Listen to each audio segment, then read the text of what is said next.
Dr. Uddin, firstly, I'd like to ask you, we've been reporting on the U.S. Senate resolution introduced by the Senate Foreign Affairs Committee last Thursday. I know you're involved with that with ARU. Could you tell us a little bit more about it? Yes. Last Thursday, Senate Foreign Relations Committee Chair Robert Menendez, joined by the Republican side, Senator Mark Kirk, introduced the Resolution 586, condemning all forms of persecution and discrimination against the Rohingya ethnic minority in Burma, and calling on the regional governments to protect the rights of Rohingya refugees. The resolution passed out of the Senate Foreign Relations with full support from the committee. Now we are anxiously waiting for the next step coming up this week, actually, despite there's a very limited time left until the Senate adjourns for the holiday. This Resolution 586 has the same theme as Resolution 418 passed by U.S. House of Representatives recently. This resolution in Senate Resolution 586 outlined 27 specific points in it. It's very extensive, stating pretty much all the issues faced by Rohingya people in Burma. But I will just summarize it here with 8 major points resolved. The United States Senate calling on the government of Burma to develop a non-discriminatory and comprehensive solution for peace, security, harmony, and development under equitable and just application of the rule of law. Welcoming the government of Burma's announcement that MSF, that is the Doctors Without Border NGO, but not to restrict their operations. And other NGOs, that applies to other NGOs also. And U.S. Senate calling on the government of Burma to end all forms of persecution and discrimination against Rohingya people, and calling on the government to respect the Rohingyas' right to self-identification and redraft the citizenship law of 1982. Actually, this is very, very important one, which are central to Rohingya issue, this self-identification and citizenship law. U.S. Senate calling on government of Burma to support an international independent investigation into the violence has occurred in June 2012 and subsequently that has been going on until today, actually. U.S. Senate calling on the government of Burma to conform to the international standard for allowing AIDS relief supplies based on non-discrimination principles. And number 7 thing was that calling on the regional governments, that means, again, ASEAN countries and Bangladesh, to protect the rights of Rohingya asylum seekers and refugees, including the principle of non-refoulement. And lastly, another very important point was that calling on the government of the United States and international community to pressure the government of Burma to take appropriate measures to end the persecution and discrimination of Rohingya population and to protect the rights of ethnic and religious minority groups in Burma. So these are the major points resolved in the Resolution 586. Could you elaborate a little bit more on your organization, the Arakan Rohingya Union's involvement in the resolution? Oh, yeah. Of course, ARU was there along with our lobbying firm, Grybowski Global Strategies. But more importantly, our hats off to all the staff members of the Senate Foreign Relations Committee and NGOs. And they are instrumental in this. NGOs such as Physicians for Human Rights,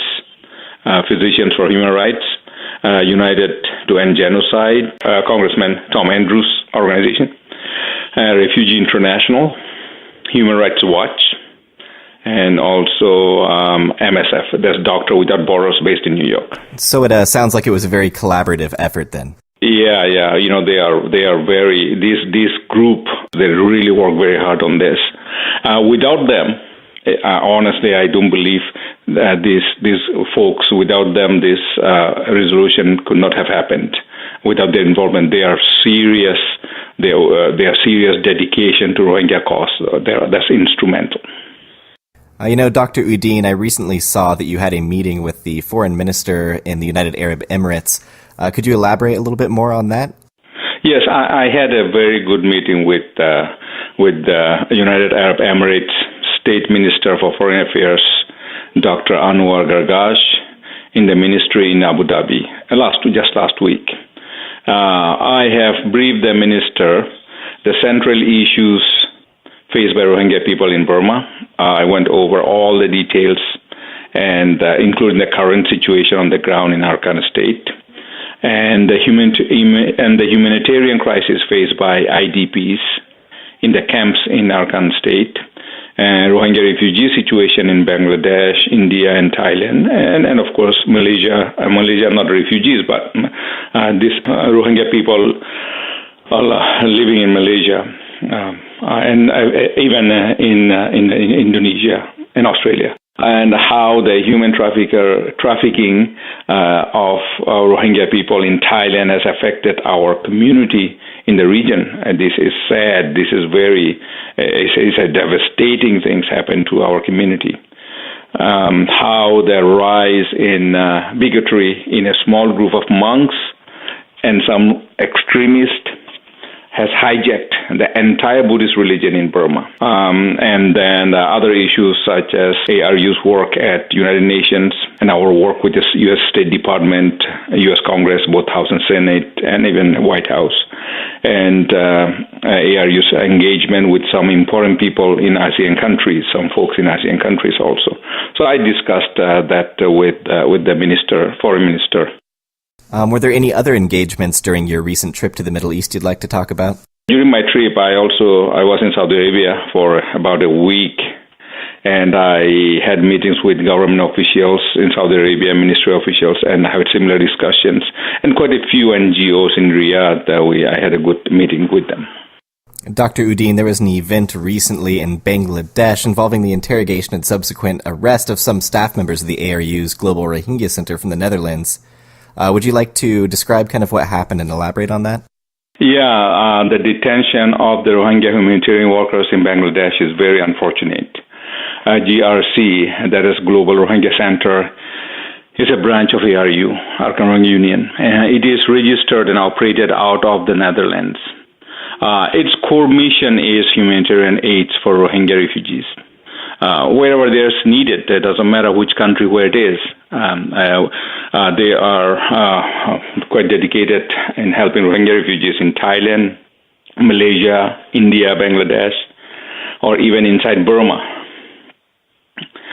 This is clearly a conspiracy by the destructive elements from neighboring countries there. These destructive elements, are poised to smear the Rohingya people as extremists and thugs, and they always, they are quite connected to ethnic cleansing in Burma, in Arakan state, and I don't think these people are going to stop. This conspiracy from inside Burma and nearby other countries, some showing hostility against Rohingya people.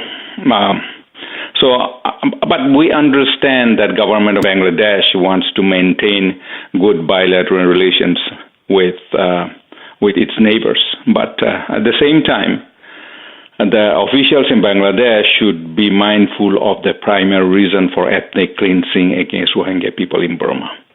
Rohingya people are basically scapegoats. We would like to remind the government of Bangladesh how the Burmese are targeting the population boom in Bangladesh, and they are having a nervous wreck. But Rohingya people are paying the price. They are becoming hostage to that. Rohingya people have nothing to do with Bengalis in Bangladesh, but obviously Myanmar government is targeting that and calling the Rohingya as Bengali. So, as you know, apparently the officials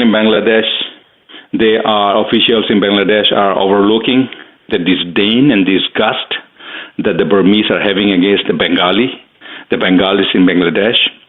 And now, it is now time for Bangladesh to wake up.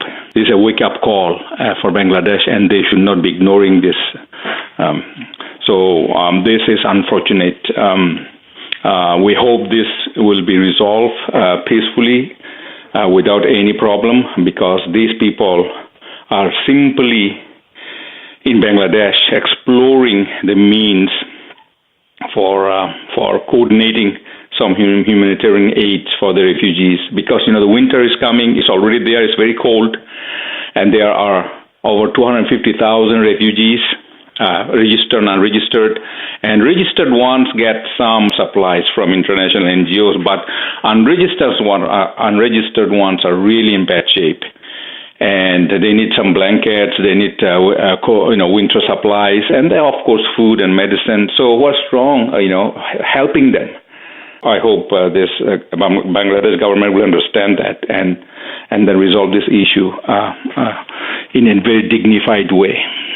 So you're saying, and we've seen this before in Myanmar, that this is an example of forces trying to paint Rohingya as extremists. Exactly.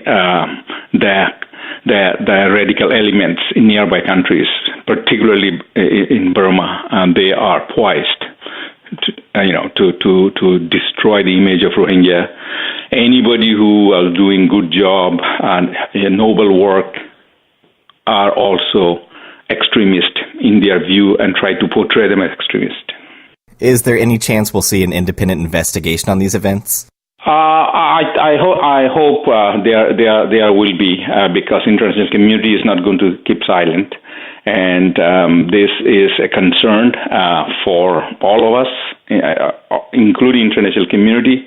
Now, this time, this group of people, who knows who will be next time, who will be targeted next time. So this could set a precedence for future development. They could be doing the time and again to humanitarian workers.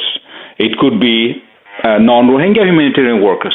It could be somebody else from Malaysia, somebody else from another country, maybe Europeans, who knows, American group.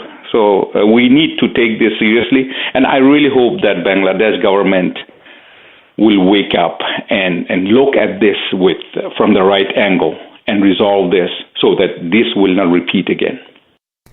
Dr. Uddin, lastly, I'd like to ask you, there's been some negative development in Arakan State recently with the arrests of Rohingya people, the execution of the Rakhine State Action Plan, and a mass population movement with thousands of people sailing to Malaysia and Thailand on boats. What message do you have right now for the Rohingya people in Arakan State during this time of fear and doubt? The Buddhist Rakhine state and local officials will continue to harass Rohingya with false and fabricated charges, and honestly, often without charges. Their strategy is arresting, torture, imprisonment, or even killing Rohingya in some instances, just to make them to leave their homes, their villages, their homeland. That's their strategy. Here, the authorities are flatly denying this as though nothing has happened. And everything is good, everything is hunky-dory. That's what they're flatly denying that. You see in the report, United Nations report and others, thousands and thousands of people are leaving. That is clearly serving the purpose of the ethnic cleansing in Arakan State. Also, Rohingya people must understand, from our side, they should understand that Thailand, Malaysia, India, and Bangladesh are not their homes, not their countries. Our people should understand that. These countries are not their countries. They're not their homes. Why are you going there? We understand that, we are trying to escape persecution and violence and other things, but you have a cause. You have to understand you are leaving your homeland. They are putting, the Rohingya folks are putting their families in high risk, where human traffickers and sex traders are thriving in countries like Thailand. So these Rohingya families going to Thailand, sailing to Thailand, Malaysia, they can be target of the human traffickers. And we know all the horrible stories, involving Rohingya families. My message, you asked about my message. My message to Rohingya people is, if they want their rights in their homeland of Arakan State, they have to be steadfast and they have to have the resolve. They have to stand up, not running. They have to stand up. Yes, the government forces are going to kill, but how many they can kill? There are over are 1.3, 1.4 million Rohingya still in there. So how many Rohingya they can kill? So our people have to understand that they have to face this. They cannot run. If the Rohingya people continue, our folks continue to run, then there will be more chasing, more arrest, and more torture by the government forces. That will encourage, if people start running, leaving their homes, that will encourage these people to even do more torture, more arrest. So they should be mindful of that. If they continue to sail to Thailand and Malaysia or cross into Bangladesh, emptying their villages, then for who we are fighting for? There will be nobody there, or less people there. So we have to have people in Arakan state, in our homeland, that we are fighting for. So that is very important point that I want to make it for the Rohingya people. I want to tell them that we are fighting for them. They will have to stay in their homeland. To all Rohingya people in Arakan, I want to say, if they want to regain their rights, they have to have strong determination. They have to stay there in their homeland for their rights and the rights of their future generations in Arakan state.